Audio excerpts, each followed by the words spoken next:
नगरपालिका निवडणुकीच्या रणधुमाळीसाठी उपमुख्यमंत्री एकनाथ शिंदे आजपासून मैदानात उतरले। सलग आठवडाभर नगरपालिका निवडणुकांसाठी शिंदे प्रचार दौरा करणार आहेत। दिवसातले 4 ते 6 सभांचं सुद्धा नियोजन करण्यात आलेलं आहे।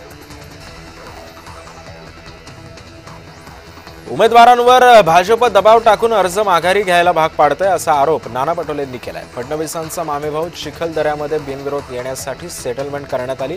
ही बाहुबली वृत्ती असल्याचंही पटोलेंनी म्हटलंय। उर्दू भाषेमध्ये प्रचारपत्र छापणं गुन्हा आहे का असा उलट सवालच भाजपचे आमदार महेश बालदी यांनी केलेला आहे। भाजपनं उरणमधील मुसलमानांना आकर्षित करण्यासाठी उर्दूमधून पत्रकं वाटली होती, तर उर्दूमध्ये शेरो शायरी आणि चालते गझल चालतात, मग उर्दू पत्रकाची अडचण का असाही सवाल बालदींनी उपस्थित केला। कराडमध्ये भाजप उमेदवारांनी प्रचार फेरी पदयात्रेनं निवडणूक प्रचार शुभारंभ केलाय। यावेळी भाजपचे प्रदेश उपाध्यक्ष विक्रम पावसकर, आमदार अतुल भोसले उपस्थित होते। यावेळी भाजपचे उमेदवारांच्या कार्यालयाचं सुद्धा उद्घाटन करण्यात आलंय।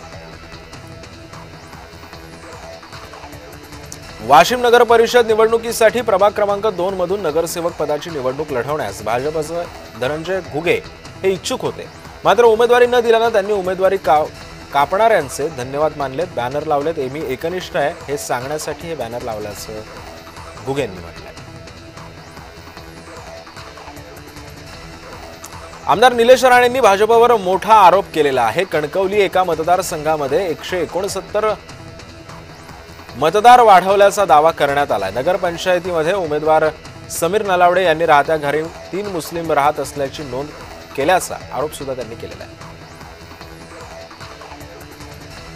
पालिका निवडणुकीमध्ये दिलेले उमेदवार सर्व रिपोर्टनुसार दिलेले आहेत, त्यामुळे आता थांबावं लागलेल्या लोकांची चांगलीच व्यवस्था भाजपकडून केली जाते असं आश्वासन भाजपचे प्रदेश उपाध्यक्ष विक्रम पावसकर म्हणाले।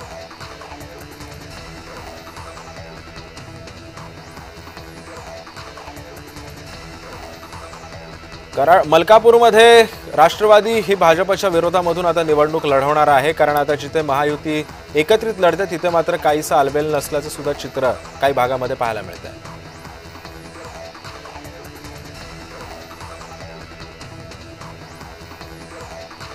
दीपक केसरकर यांच्या सावंतवाडी मतदारसंघामध्ये आता तरुणांनी नेतृत्व करण्याची वेळ आली आहे, त्यामुळे नगरपालिका निवडणुकीमध्ये मतदारांनी तरुणांना संधी द्यावी असे आवाहन भाजपचे युवा नेते विशाल परब यांनी केले आहे।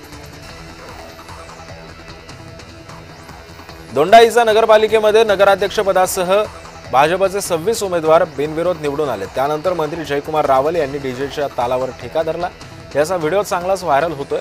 जयकुमार रावल यांनी अहिराणी गाण्यावरती ठेका धरल्यामुळे सर्व कार्यकर्त्यांनी जल्लोष केला आहे।